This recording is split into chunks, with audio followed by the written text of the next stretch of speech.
Hey everybody, what is going on? My name is Tyler, and today we are going to be starting a brand new Dragon Ball What If. Yes, that is correct, and today's What If is actually going to be a remastered one. What if Goku kept his tail remastered?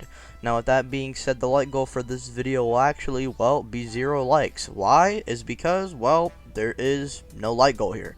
We're just going to be basically seeing how this video does, and if it does good to the point where, it's good enough to make another sequel, and the sequel's able to do good on itself, then you know what, then maybe I will make a part 2. And I will try and bring it out to you guys. Don't try and think I'm going to cap to you, because, Tyler ain't no capper. But with that being said, let's get right into today's video. Hey, collecting rings like a Sonic. Bitches wanna party. My wrist getting heavy, so got 'em on a diet, yeah. Flex like I'm Hogan. Yo, bitch coming over. Yeah, we respect. Now, I guess for this what if scenario, you can say what if Goku regrew his tail, but basically I'm just going to call it what if Goku kept his tail, because he's keeping his tail for the rest of the series at this point.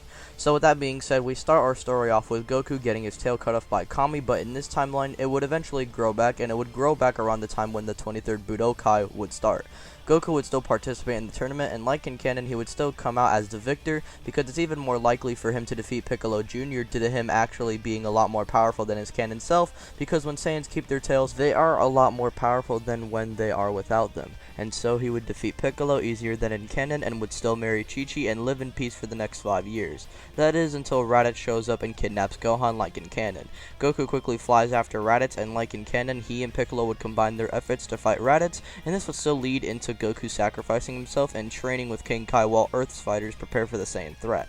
Now I know what you guys are probably thinking, well, Goku has his tail in this timeline, so couldn't he beat Raditz? Well, I'm going to say here for now he doesn't have access to the Wrathful form, along with the fact that his power level wouldn't necessarily dramatically increase from the tail boost, because we have to remember that the tail boost is actually unquantifiable. And so with that being said, Goku would still train with King Kai, and when he actually begins his training with King Kai, Goku over the course of his training would get better with control of ki, and overall would discover just a new form of power.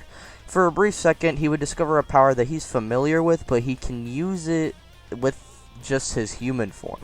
It's weird, because he remembers this kind of power, but it would just kind of go out from there. He would remember trying to obtain this power and going into this transformation, or going into this state that's similar to this transformation that Goku remembers, but everything else is just a blur.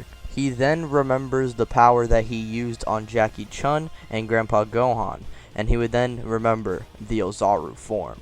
Now, he wouldn't necessarily call it the Ozaru form, he would just call it, like some big monkey form or whatever, because Goku, he doesn't necessarily know that the term is Ozaru.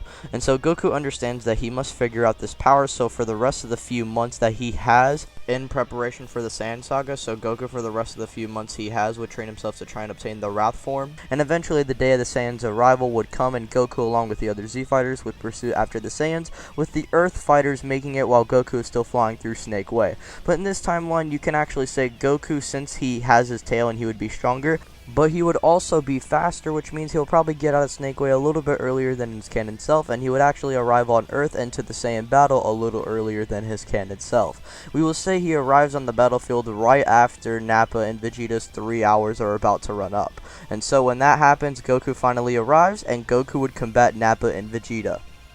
Goku, seeing his dead comrades, would still power up, and in this timeline it's actually going to be a power level of over 9,000, because remember, Goku has his tail, so he would be a lot more powerful. And so Goku, instead of showing off the Kaioken, would begin to grow even angrier and literally grow slightly in size. He would then reveal to have yellow eyes and crazy primal-like hair. He is in the Ikari state. Now, Goku uses this power to easily dispose of Nappa and render him into a crippled state, and Goku would even pummel and bully the likes of Vegeta with a Kamehameha. Now, in this timeline, Goku would have a power level of 90,000 in this, wrathful form, because remember, it is a 10 times multiplier, and Goku in this timeline has a power level of over 9,000. So Goku's max power would be 90,000 here, rather than his canon max of 32,000. And I find it very unlikely for Vegeta to survive an attack that literally triples him in power. And so I'm going to have the Kamehameha completely atomize him. There's no way for Vegeta to try and adapt his way out of this one, and Goku would slowly begin to go even more crazy, but Piccolo, Krillin, and Gohan managed to sympathize with him and calm him down. Now, at that point, the Z-Fighters head to the lookout rather than the hospital since Piccolo can regenerate and Goku didn't really take any damage, and Krillin and Gohan took the last senzu bean that Goku had like in canon. Goku would then question to Kami what are they going to do about Chaozu since he's already died before, and Kami and Krillin would basically come up with the idea of Namek here. I still think Krillin would, try and come up with the idea of maybe Kami and Piccolo being from some sort of different race and that race having their own set of Dragon Balls. Still kind of a good idea, and I still kind of want that here, but also combined with Kami's knowledge that he has, and he would actually tell them about his spaceship.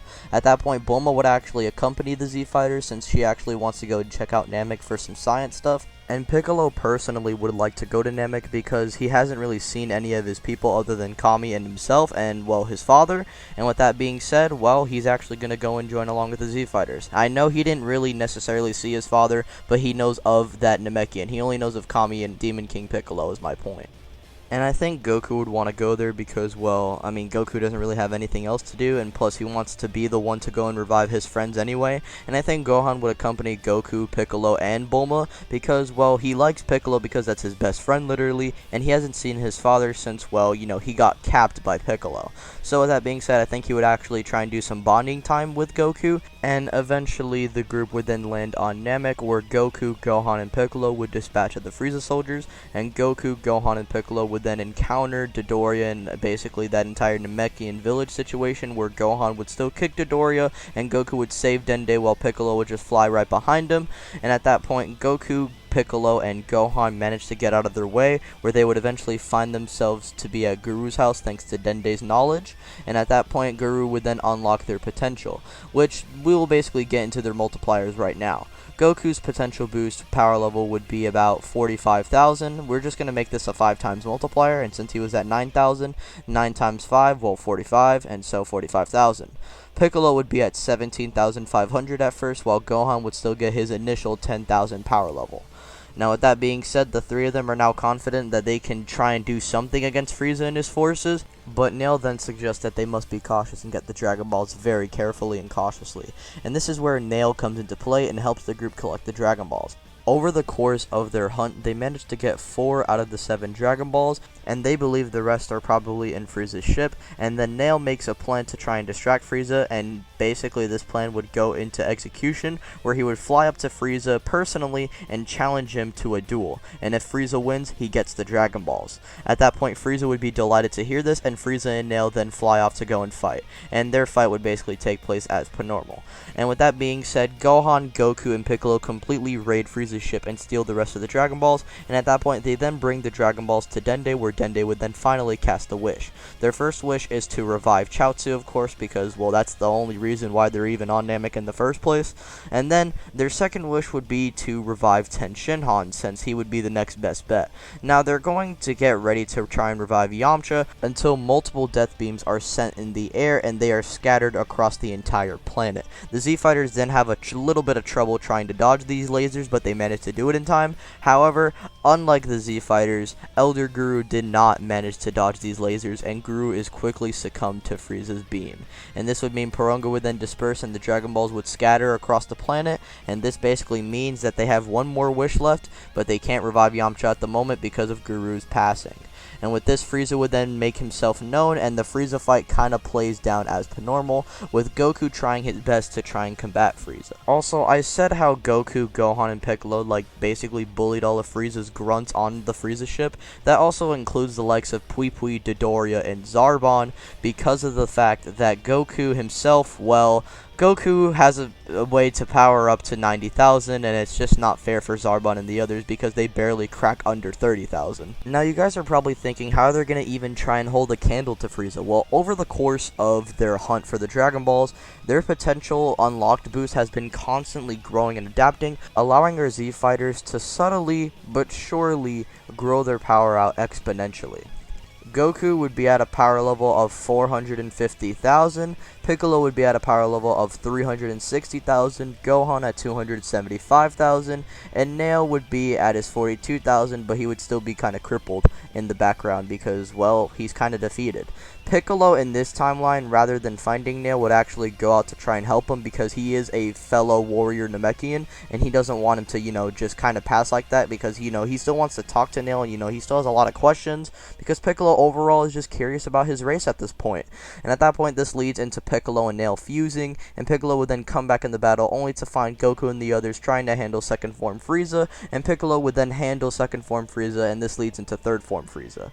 Now, when third form Frieza arrives, third form Frieza just kind of quickly dispatches the Z Fighters. Now, I know in the original timeline, Gohan used his Rage Boost to try and overcome the likes of third form Frieza. However, I'm going to say in this timeline, it's Goku trying to use his Wrathful form. He would try his best to try and unlock his Wrathful form in time to try and shoot the Kamehameha at third form Frieza, but as this happens, Frieza just immediately transforms into his fourth form, which allows him to survive the attack. And at that point, fourth form Frieza begins to bully the group, starting off by killing Dende, then killing Vegeta, and then blasting a death beam through Piccolo. He would then smirk and he would then say, "I'm getting real tired of you, monkey. Now suffer," as he then lifts Gohan in the air and blows him up, same way he did Krillin in canon. And this leads into Goku, well, in his Wrathful form, begin to power up. And with Goku in his Wrathful form, this begins to kind of make some kind of weird transformation.